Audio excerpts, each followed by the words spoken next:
Hello, innovators, and welcome to another episode of the Heitland Show, where I connect the dots of innovation and entrepreneurship with my guests. Today's guest is innovation professional who believes in purpose-driven organizations. She worked in the world-leading NGOs in Tanzania and Paraguay, and today she's the CEO of the Startup Summit. Together, we talk about the importance of purpose driven organizations, female leadership as a core skill, and of course, innovation in startups and corporates. Please welcome to the show Marta Del Castillo. Hello, Marta. Welcome to the show. How are you doing? Hello, Jens.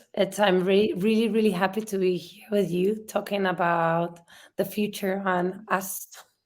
Yeah, looking forward. So before we go into, of course, innovation, corporate innovation, the culture of innovation, and purpose-driven companies, let's talk a little bit about yourself. Who are you, and how did you get to where you are today? It's kind of funny. Okay, I'll try not to be too long to talk about my last 40 years of life. Well, I'm gonna start with like after the 20s or something like that. So I won't bore the audience. I tend to say that I'm like a dropout dropout lawyer. I studied law. I was a lawyer, but I don't know why I turned to be a lawyer because I thought I was always attracted to making some kind of impact in the world, and I was very attracted like to the social and a humanitarian world. Since I was 16, I was a volunteer, and I went to developing countries to work in humanitarian projects. But then, when I have to choose what to do in my life, I was about to turn an architect or a magician, a doctor. But then I thought, no, I had to do something more social. I have to maybe fight for human rights. I was watching, the Los Angeles Law and those kind of programs where being a lawyer was so sexy and you were doing so many nice things. So I decided to turn a lawyer. And when I finished my career, started working in a lawyer's firm, and it had nothing to do with what I have imagined.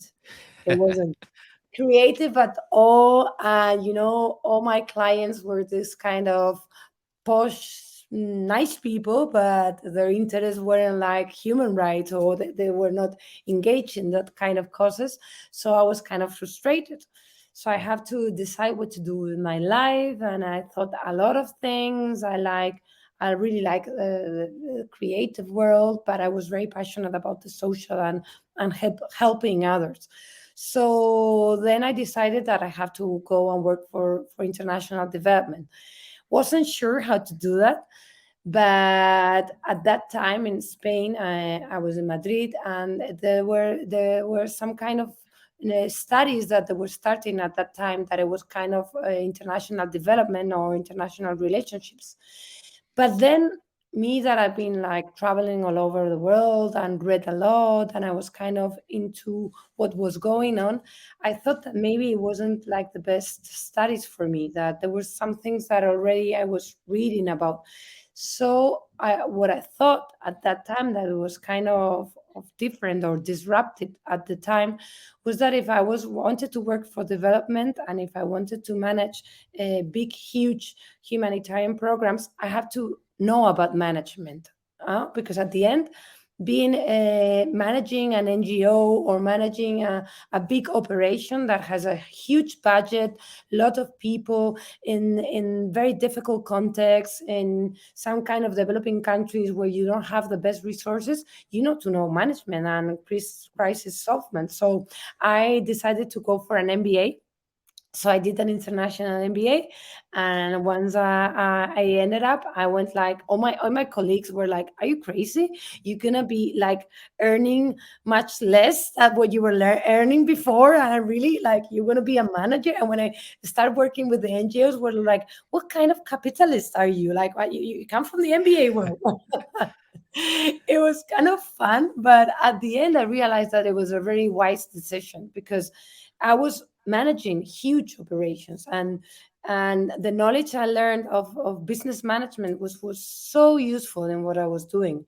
So once I finished my MBA, I got married, and I was just married, and I had this great opportunity to go to Tanzania to work for the Red Cross in a humanitarian operation. That it was like three refugee camps in the border of Tanzania and Congo and Burundi.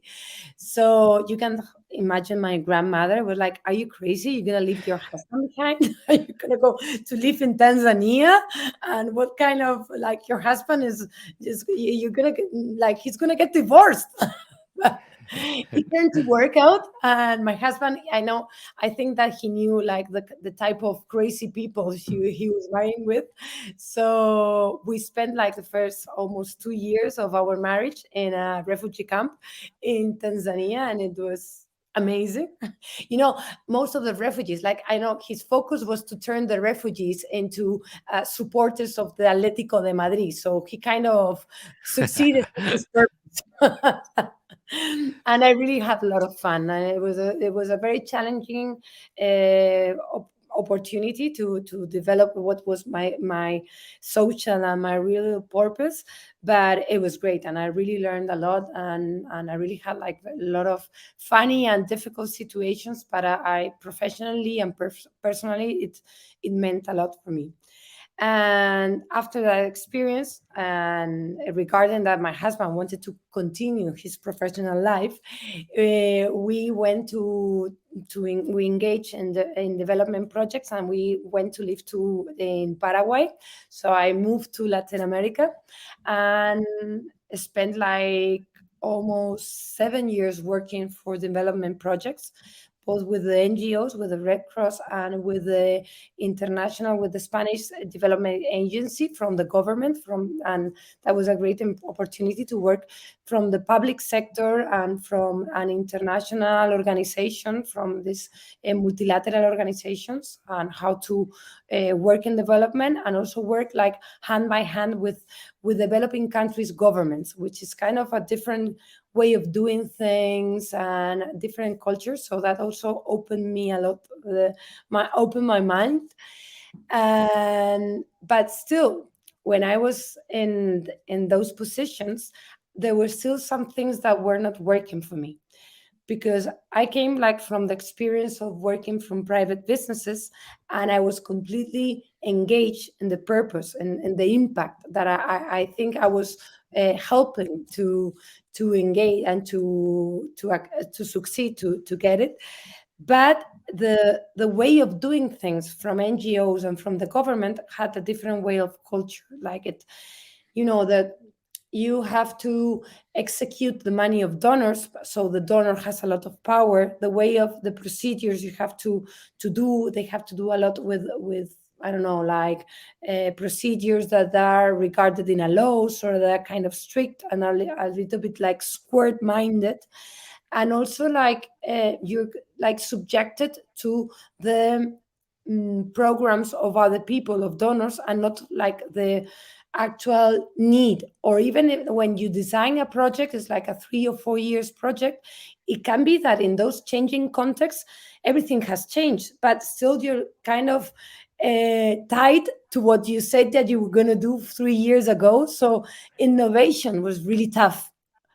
And even how you manage the funds, and how you manage the economics, it didn't make so much sense to me, because once you get a donation, you have like to execute the whole amount. It's not that if you kind of are efficient and you have extra money, you can keep it, or maybe do something else that you haven't programmed. So there was few things that it didn't like make me the whole sense of things.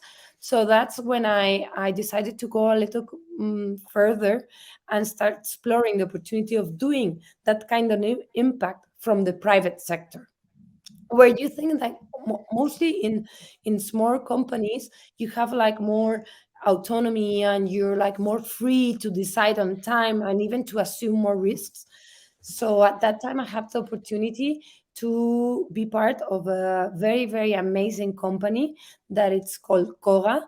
That it was it's a company in Paraguay, which is it was the first B Corp of Paraguay, and it was like the founder of B Lab in Paraguay and part of the group of Latin America. But it was like a company that had that purpose of making huge impact socially and environmentally through companies, and it's a company builder and an accelerator of other businesses and other entrepreneurs that they want to do this triple positive impact. So I started working in Koga. I'm a actual part of Koga. I'm part of the board, and it was the opportunity, like, from to use innovation to make this impact, to use the power of technology and innovation and collaboration and networks to promote impact from the proper business world, from small businesses that by doing money are at the same time doing good, and that as important as the economics and the benefits that they're doing financially, it's the impact that they're doing socially and environmentally. So I start like engaging in innovation and startups and investment from Koga, and then I realized that I found my tribe. The impact business, the B Corps, the social innovation or innovation for good. That was like the world, the culture, and the way of doing things that made sense of me for me. So that's where I completely engaged. And then after like almost 7 years in Koga, I had the opportunity to come back to my home city, which is Madrid, and to start working with a Spain startup and South Summit in a very similar way of doing things, like as being like a platform of connecting the investors, the startups, and the corporations, so they get the opportunity to grow and to build sound and strong businesses, and also new ways of doing things and new products and services for innovation. But always with that focus that while you're doing money, you have to be conscious of what you're doing and what is the world that you're building, and how all these businesses have to be looking at the other impacts they're doing and be like proactively looking for a positive impact in society and the environment. So that's a little bit of of my story. Awesome. So, if I counted right, you lived at least in 4 countries. Yes, That's crazy. Nice. and three continents. Yeah, true. That's on top of that. Um, Maybe before we go into innovation and as well the purpose part, how did you perceive? I mean, you have scratched it already a little bit. The cultures of the different countries where you have been in, and then connected that to business. Was there a huge difference from a continent to continent, country to country, or was Well, it similar? it's amazing. Like for me, the difference, it's amazing, and it's kind of a good learning that we learn to do things and to be efficient, but in your own culture or in the culture that you learn to work in. And I know that you've been living all over the world, Jens, and I think that you have experienced a little bit of that. That usually Yeah. you have like that way mindset, and I have the Spanish mindset that I have to say now that has changed a lot. But at the beginning, when I went to live to Tanzania, I was something in between Africa and Europe, that's Spain, or the Mediterranean area. So it was kind of funny because the Tanzanians were like, "We love working with Spaniards. Like, you're so African." Because at the same time they were working with the Japanese Red Cross and the German Red Cross. So they were like, you are closer to us culturally and our ways of speaking that the Japanese or the Germans. And that's completely true. But the truth is that when you go to another country and you start working in other countries with the local teams and even with the governments, you tend like to impose those ways of working that work for you, but in a different culture. And at the beginning, like for us, even in Latin America too, like I sounded aggressive or too direct. And I thought I was being efficient. It's like, okay, we have to solve this in this meeting. We have 20 minutes, so let's talk. 20 minutes or 90 minutes about this issue and 1 minute like socially. And for them, we were like, no, no, you speak 90 minutes socially. I want to know if you have kids, what do you like better of Paraguay? And then we, in 1 minute, we can end up like solving whatever we have to solve. So those are things that I think that you have to be real humble and be really open minded and first learn and learn those beautiful things that have to do with the culture that uh, you have to use them as a weapon for good and learn, like, I don't know, in these countries, like, you they want to sit with you and build a personal relationship, and Mm, that's on top of your business relationship, and that's on top of the focus of that meeting. So at the beginning, it was like, okay, we waste a lot of time. And then I realized that we invest a lot of time because yeah, that's so relationship you're building. It's something that will last really long time and that will open more doors that being efficient in this first meeting. So you start learning many of the things that you haven't learned before, and that it's opens a lot of ways and opens also your mind to being kind of, and that enables you to work in different cultures. Even if you don't learn the culture, at least you learn that way of being humble, open, and understand that you're a visitor and that you have to learn more than try to teach. yeah. Uh, what are the things you took back with you from a perspective of you're using this in your daily life, in your daily work now, working with the Spain startup? We in Spain startup, we connect with a lot of people all over the world, as you might see, like our investors and startups. 75% are international; they are not from Spain. So I have to learn. I use a lot of these skills to kind of be empathetic with the people and try to learn a little bit about the way of doing things and even the rhythms.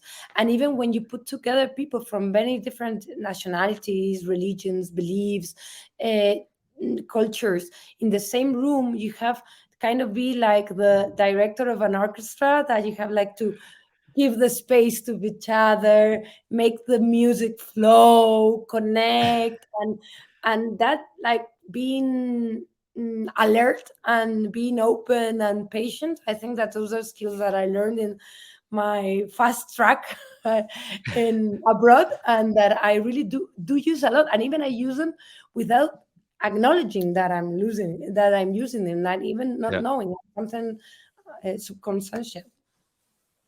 nice. So purpose-driven organization. Let's start high level. What is a purpose-driven organization for you? For me, it doesn't have to be a business. It could be any type of organization, but it's an organization that has like a purpose or an objective, a goal, which is a long-term goal that has to bring a very significant change for the world. That is proposing something that is above the short term, that is above making money, that it's above a slogan. It's like a transition, a change that they want to manage in the world or in an industry or in a country, and that goes above any other things. And it's something that it must last in and be for the future and really transform the lives of people. For, I don't know, for Tesla can be like transitioning the energy, the transport to something that it's sustainable. Mm, Or for Google, it's like enabling the information for the whole world, not making accessible information to everybody, even in China, when it's restricted, or people that have no access to internet, or providing enabling that internet. So for me, it's that change that I want to propose the world, and that you would like to leave as a legacy to future generations. And if I understand you right, it doesn't exclude making money with it, right? Not at all. No, not at all, because that's what I realized. I even kind of reconciled myself with, because before I was like, no, I work just for purpose, and money, it doesn't matter. No, it's like it doesn't matter in my salary. It doesn't matter if I kind of create that benefit. But then I learned that that's not the world. At the end, we need money to live. We need money to grow, and even when you turn older, you start having more responsibilities as kids, and at the end, money, it starts being some kind of a constraint if you don't have it. Mm. But still, and companies and doing wealth to the world is something positive. The thing is that if you have your incentive and your purpose of doing money, and if you're building that purpose from a business perspective, it's great because it's more sustainable, because you are yourself enabling yourself with the resources to do what you want, and you don't depend of anybody else, of a government or of a donor.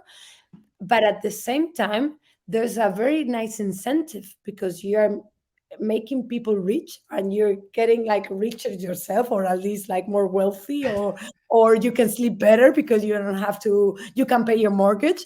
but and, but at the end, the more you grow, the more money you make, the more positive impact you make. The problem is when money is a trade-off. If you Mm. build a real B Corp or a purpose-driven organization, a business, uh, then money is a positive incentive. You make more money, you have more reach, you make more impact. So if you don't trade impact for money, it's perfect. It's the best incentive ever. Yeah. If we look further into culture now from a company perspective, what are the things you believe in when it comes to, specifically, of course, connected to innovation, like innovation culture and the culture of an organization to be more innovative or less innovative? Well, I've seen and spotted out many different things that I think that promote innovation. Well, one of which is one of very obvious, it's like the culture of risk and the culture of failure. We come from even Latin cultures, and even I saw that in Latin America, that doesn't happen in the US. It's like we have like this way of saying things where failure is something that you have to hide, that is something that you cannot talk about. There's something that you don't have to learn about, because you have to hide it. You cannot share it. So if you're in societies as could be like in the United States, where failure is something that is there, that they're open to risk, that means you're more innovative, because you don't have that fear of making mistakes. So I think that's basic in all organizations, to promote failure, to promote risk, and even like to learn about failure, and to once in a week, I don't know, like have a short recap of the failures of the week, or the biggest failure of the year, and like some kind of celebrating failure. I think that it's a great way of making people like don't be scared of making mistakes, or talking, or proposing new things, and assuming risks. That I try to do a lot with my team, and even with my kids. It's like, okay, let's celebrate failure, and let's think what we learned, and go ahead and try to do your biggest failure, because that means that you're being like assuming a biggest risk, and you have more opportunities to having a biggest success. So that I think it's basic.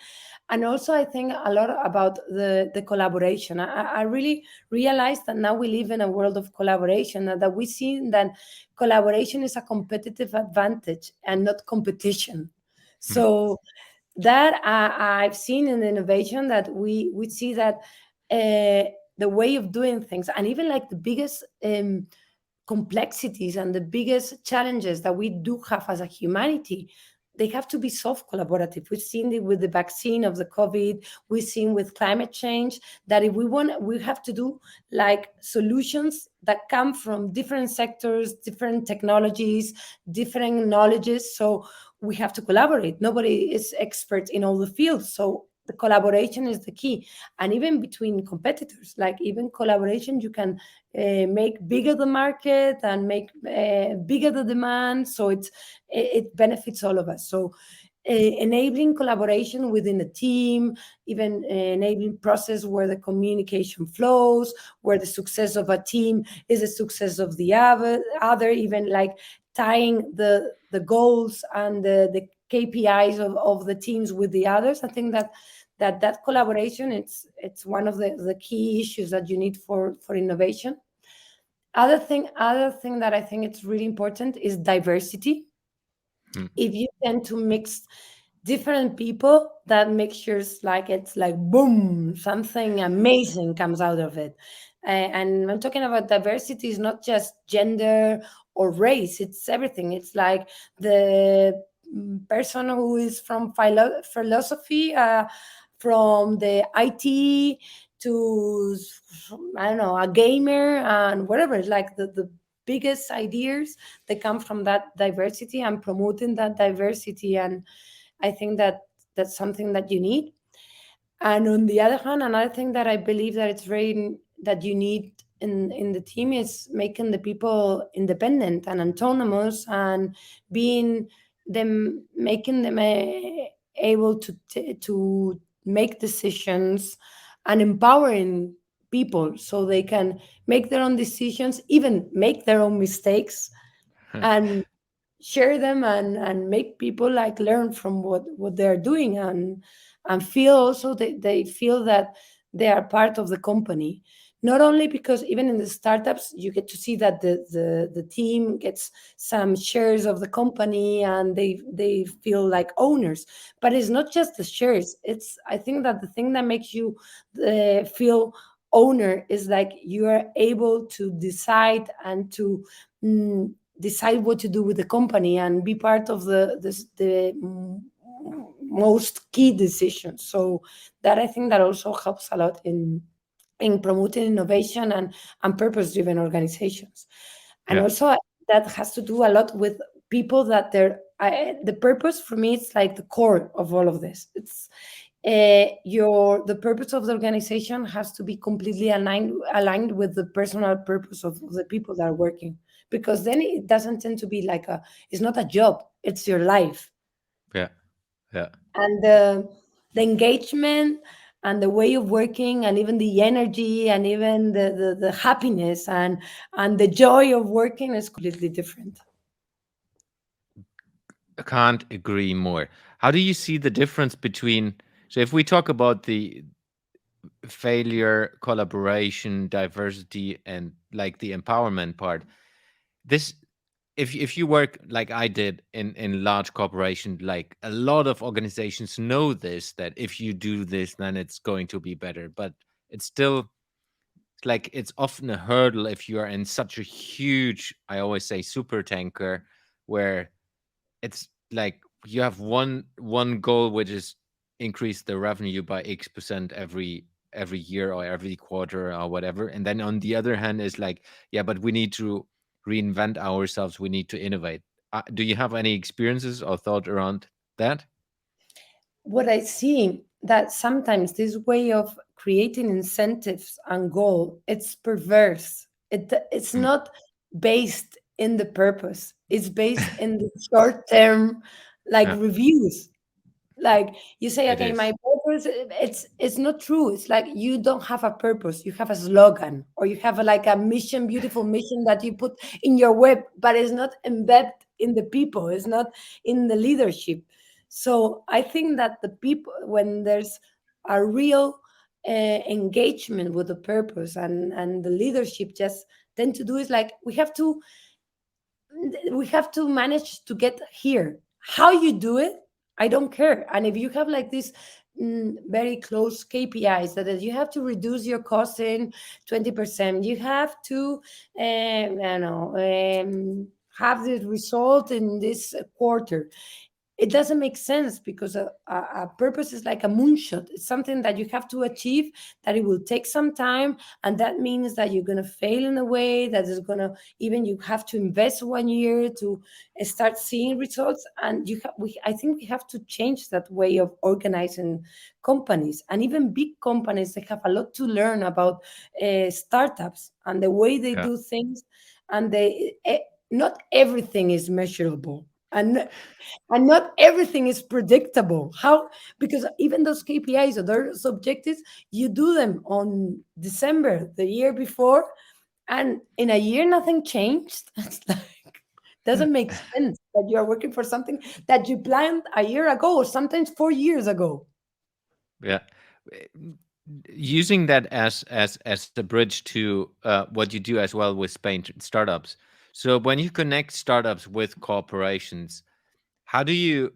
So one thing is, yes, the start. Let's say the corporation has a problem or a need, and then a startup can fulfill this. That's one selection criteria, I guess, at least.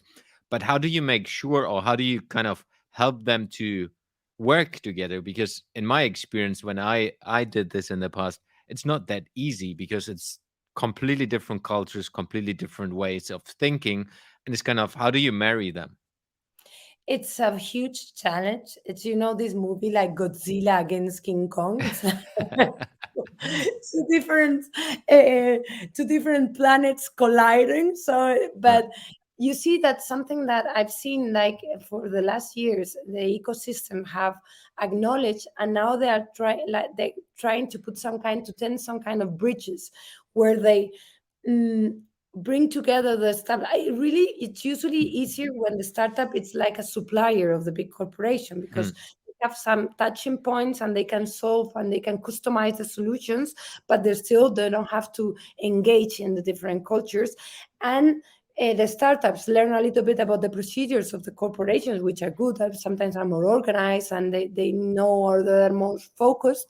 And the corporation learns a little bit about the culture of the startups, of the openness, of the pivoting and things like that. But when the corporation kinds of buys the startup in uh, or invests, it's very difficult. So now they realize about that, and they usually put some people working together in this, like in I don't know, cultural fit, and also we've seen like the people from innovation that before they have like these roles that they were kind of scouting. Now mm, they have some role as being like kind of a missionaries or evangelists within the yeah, corporation, that they yeah, go to sales and they sell the startup or see how they can put together the startup within the procedures of sales, or they go to marketing and they are looking like how to use like the knowledge of the people, usually as the people of innovation, because they're people like are halfway in both cultures. So they kind of help them to introduce themselves in the companies, but still it's a challenge. And I see that it depends of the company, but still they're dealing with that problem. yeah. In my experience, when I did an acceleration program I think it was 2016, there was as well a big learning on the corporate side. So not just that the startup is learning, it was also like we learned you can't give them a 200-page contract and say, hey, this is the acceleration program and this is what you need to do, and that's like the plan you have to do. It's not going to work. Like nobody will sign this contract like you normally do for hundreds of millions or hundreds of thousands of euros for a startup work. So it's like we learned to change procedures in the corporate as well on how can we do things smaller, smarter, just by engaging with startups over, for example, a 3 or 4 month period. Do you have experiences like that as well? I do more from the startup world and also even from investors or institutions that they wanted to invest, or even sometimes they will even like help the startups, and they were not able to see how they can do it, like how they can even fit their compliance policies in Yeah. investors in investing in a startup, or even mentoring a startup. But I see that there's a lot of learning, and I see that now there's many of movements of talent within one Mm, world and the other, and that before, for corporations started with these crazy people, or these, I don't know, spoiled kids, that rich kids that they don't want to work and they want to play ping pong while they were saying they're working. And now I think that have changed, and that kind of prejudice have changed, and there's a lot of movement and even of spotting out the the capacities of the people from startups, and the other way around. I see like colleagues 55 years old that never been in a startup, that now they're being like CFOs of startups because now they're with maybe middle crazy, so they realize that why they didn't play more ping pong in their life, and they're going to the startups, like assuming more risk and being part of kind of a strong organization. So I think now we are mixing our worlds, and that's amazing. Uh, it's great to see. I agree. Going towards leadership. Before we started recording, you said there's definitely a need for a new way of leadership. What is uh, a new way of leadership in your eyes? I've, you know, this I realized from the years is not something that I've always thought, because I come from a generation. I'm between like the millennials, and I realize I'm kind of a senior because I'm from 81. In 81, I was born in 81. Welcome in the club. Yeah, so you're something in between, no, Yeah. with the previous generations. So I had a lot of prejudice when I was start working with millennials, because everyone was saying no, they don't engage, they are always traveling, they don't care about the work, they cannot, like, I don't know, fulfill a report, they don't like to be in, in the chair and things like that. They don't perform. And then I was working with millennials, and at that time they were really young. They were like 20 years old, and still not experienced, but I realized there were so many things there, and so much talent, and a really great way of looking at life. And they are much wiser than we were, and like kind of balancing personal life and professional life, and very purpose driven. So I was like, there's something that must be there. So I started like studying a lot and trying to erase my prejudice. And then I saw that the new way of leading, it's has to do with these new generations, and also with realizing this world of purpose, that purpose must be above everything. So if you want to make people fulfill their dreams and like extract their best talent and do the best with their capacities, you have to empower them. And I believe that this is kind of, I call it a female leadership, but that doesn't mean that it must be a woman who's leading. It Uh, means that they're like this parenthood or motherhood capacities, and human capacities, human skills that I was telling you before, that before we call it soft skills, they are not soft, they are really tough to have these skills. Then they started calling them human skills. And then I was having an interview the other day, and this lady told me, no, they're not soft, not human, they are core skills, because are the most important skills that we have to have. So it's this kind of humanity and empathy that for me is the key skills that a manager must have. And like be this type of manager that enables the highest capacities of the people, that make them be themselves, that they are regarding what they want, what makes them happy, that also looks at their humanity as how they are, and what they want to be. It's not just how you're performing. Even we have like this way of doing meetings, that the first thing we do is a checking, a personal checking. How are you? Because you're a human uh, being. uh, Maybe I'm concerned because my father was sick, or I didn't have a good sleep, or I have a hangover because yesterday was my birthday, and that's true. So I have to regard and acknowledge that, so I know and who I'm talking with. And this is not the same Marta that's yesterday, and it won't be the same Marta as tomorrow. So mm, just by acknowledging them and acknowledging that you are human, that you are not perfect, that you don't have the same days, that there are days that you are better or days that you are more concentrated, that makes people like be empowered and know that where they are, and even be more motivated. So that for me it's like key for being a good leader. And even the empathy for people, and being there for the people. It's not being a father. It's more like, I believe, like in that parenthood, that it's like, okay, I'm here if you need me, but you can walk alone. So Yeah. in case Yeah. you need anything, I'm here. But it's not, I don't have to say what to do. I don't have to tell you something that you did wrong. You are old and you're responsible and you know what you're doing. And I do trust you. I do believe in your capabilities. So I'm just here to support you. So I do believe that's the best way of empowering talent and making people like get the best of themselves. Yeah.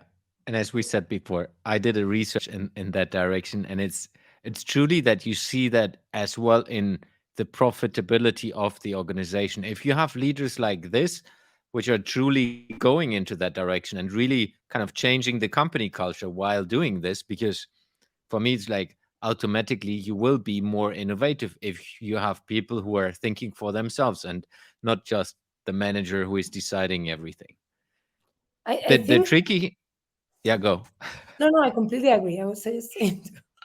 So the tricky thing is most probably when you have, and I don't know if you have experiences in that with the startups you have met or the corporations, when you're when you're in one system, like one organization works in one system, and then there comes a new manager in, and they want to change it to the, like, more, as you say, female leadership in an organization that has the culture of top down and I tell you what to do. Do you have any experiences with that?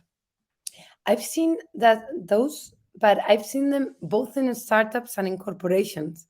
Ah, People tend to think that in startups everything is perfect, that managers are very open-minded, and it's not true. I've seen even young people, being really yeah. young people and with the best trainings, that they were this kind of, I don't know, old school bosses that are called not Mm, leaders, bosses. So I think it has to do a lot with the people. I do believe that the change comes from the people.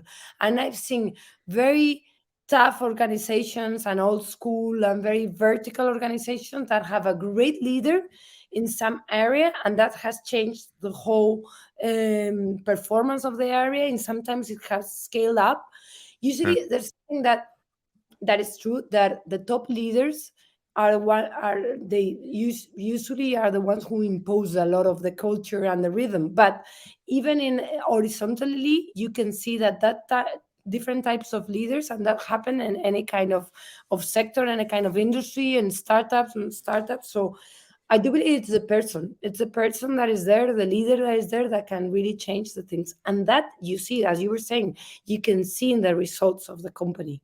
You can, yeah. and that we have to kind of tell everybody and even bring the business case of this type of leadership, because I'm completely agree that the performance, it's completely different in that type of organizations.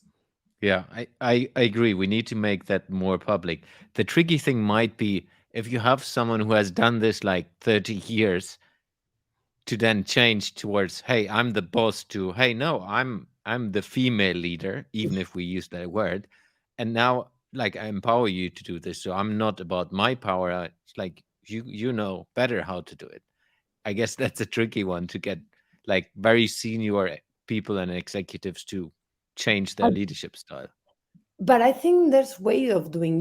I have like the chance, or I was lucky enough to work in very different organizations in different countries, and like kind of I'm always moving. Like I think that in 3 or 4 years, I tend to grow or do different projects or even expand or change country or whatever. But and so I had many chance of like implementing these ways of doing things in different organizations. And there's some skills and some tools you can use. For instance, when I arrived to South Summit, the team, they thought all the time, they were like, okay, I have to go to the CEO with the problems. Or at that time when I started in Spain startup, I was COO, so they all came with me with problems, which is great. That's my role. But I always like went back to them. Okay, great, the problem. Which is your solution? Like, what do you propose? Yeah. Yeah. Like, it's great that you come. I'm here to solve problems, but what do you propose? I want to hear first from you. And they were like, I don't know. I will like, go back, think a little bit, and bring whatever you think. It doesn't matter if it's crazy, if it sounds stupid. Like, come back with me with your proposed solution. Sometimes I would say, no, I don't see it. But most of the times I would say, okay, go ahead, let's try it. Yeah. Even Yeah. if I knew that they might be mistaken, it's like, okay, let's try it. So that's like a small example, but there are many other things that you can use, like to implement this way of doing things, and that little by little starts changing the culture of the organization, and like that feeling of empowerment of everybody in the organization. Yeah. So important. I could talk 5 hours more on that topic, but I would like to get us towards the end of the podcast and asking you a couple of questions I ask every guest. Okay. First question is, if you can work with a project, leading it or just being part of it, that is impacting every human being on Earth, what project would you choose to work with and why? Well, I'm for sure I will work for a social purpose, like it's people that are very connected with the climate and the environment. For me, maybe because of my track record, I've been in developing countries and even in humanitarian projects, so I've seen like the worst situations, human situations, in that you can imagine. So I think I will be engaged in providing access to good education to the people like more vulnerable. That Mm. for me will be like a life changer, like to enable everybody to have the same access to education, because I think that's a deal breaker. That's something that can change the lives of everybody. Nice one. Where will you be in a year from now? And you can answer that from a personal and or business perspective.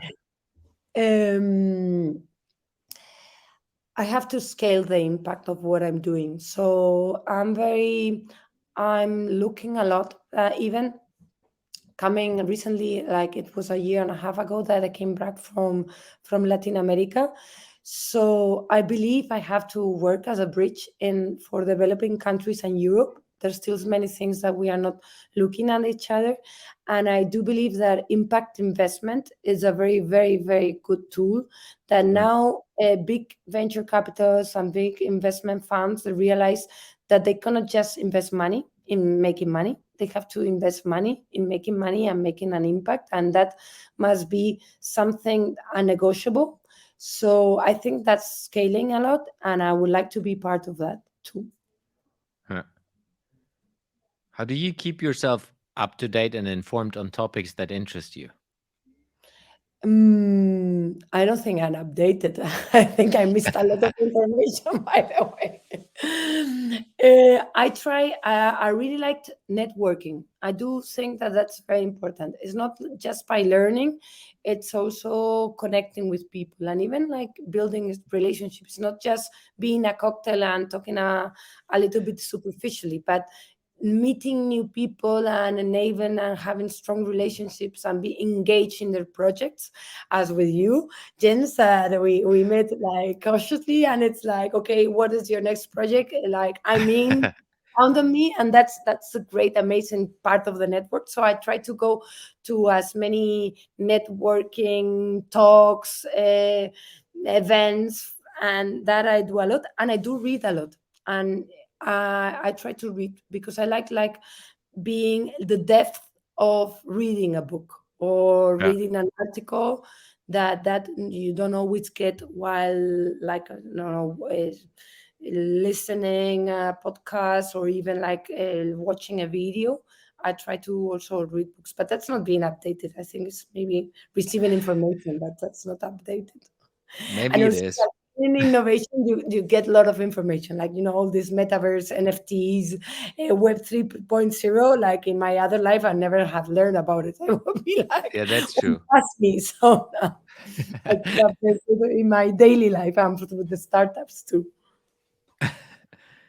Cool. How can people reach out to you and connect to you? Any they can connect me however they want. Like they can go through LinkedIn. Like I always reply to everybody, unless it's like, I'm a software developer in India that I get like 2,000 of those. It's like Yeah. I don't have time to reply because I'm not looking for that services, but if I was looking, I would reply. But anybody who wants to network, meet me, talk with me, I'm always open. And even I have my phone number and my email, like it's open for everybody. My Mm. personal number, I put it, it's like when I answer, reply an email, you will find there, that's my personal phone number. I try to be open to everybody, and I always try to help everybody, even like, Yeah. I don't know, remotely, like, I don't know, a student that is thinking of maybe taking a career in development. I always try to make time to reply and to even have a meeting with everybody, because I think that's the power of people. And I always was very lucky to get to know great people, and I want to share all my contacts or all my resources with everybody. Nice. Marta, was a pleasure having you on the podcast. And I'm looking forward when we meet in person and do something fun together. Thank you very Um, much for your time. I cannot be more happy of meeting you, Jens, and I do believe that you are a purpose-driven person, and that you are an entrepreneur, and whatever like you dream, you make it true. So I'm really glad that life put us in the same path. So just count on me in whatever you do, and I'm more than honored to be part of the podcast and any project that you might have in mind, as crazy as it sounds. Oh, that's cool. There are a lot of projects, believe me, but let's figure that out. Thank you very much. Thanks for listening to today's episode. You will find the links and resources in the show notes of this episode. If you would like to support the podcast, the most impactful thing you can do is subscribing to the show on any of the podcasting platforms and give me a review. This will help me to reach more innovators around the world and bring some of you into the show. If you have any question to the guest or want to engage with me, feel free to reach out to me on social media and contact me there.